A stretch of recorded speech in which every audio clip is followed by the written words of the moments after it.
Yesterday, we showed you this remarkable scene.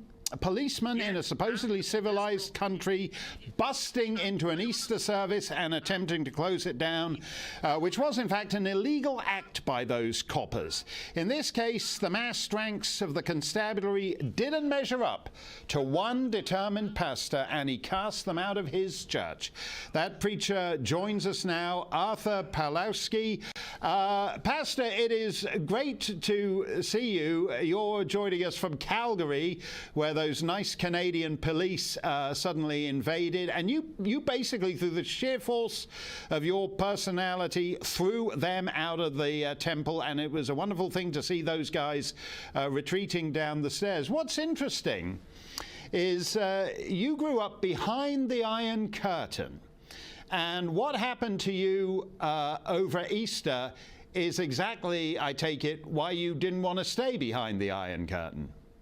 That's exactly, sir. Thank you so much for having me. I grew up under communist dictatorship, behind the Iron Curtain, under the boot of the Soviets, and I'm telling you, that's no fun at all. It was a disaster. Police officers could break into your house 5 in the morning.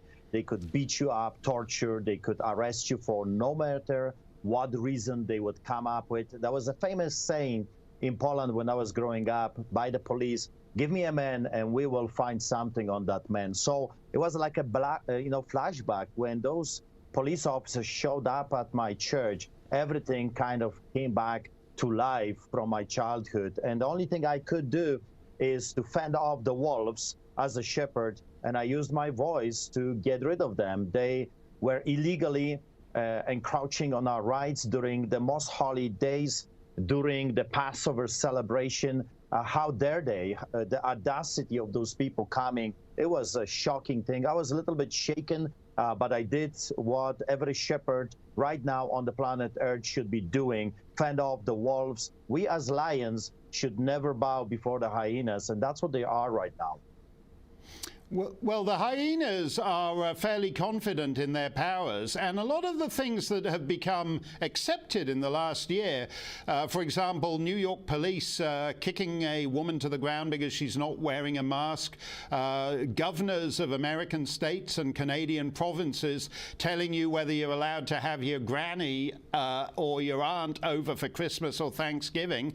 I mean, that is the kind of tight 24/7 control that most communist countries lived under for half a century from the end of the Second World War. Is it all beginning to look worryingly familiar to you, the way people accept it?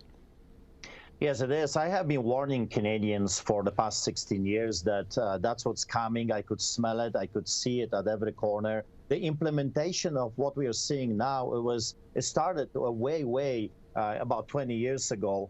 So growing up under communist dictatorship, I mean, that's a disaster. That's hell on earth, and I see it already in our Western democracies. So the only way I know how to fight them is 1981, that I witnessed millions of Poles taking to the streets and saying to them, "No more, get out of our country, get out, stop."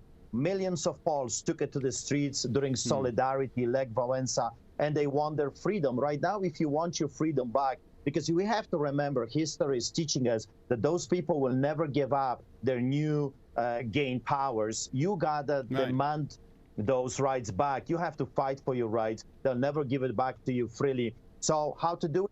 Get them out of your properties, out of your businesses, out of your churches. Open up, open the churches. Clergymen should unite and start pushing this darkness away. And we should come and take to the streets and say, no more lockdowns, no more restrictions. We will not put up with this anymore. We are fighting back.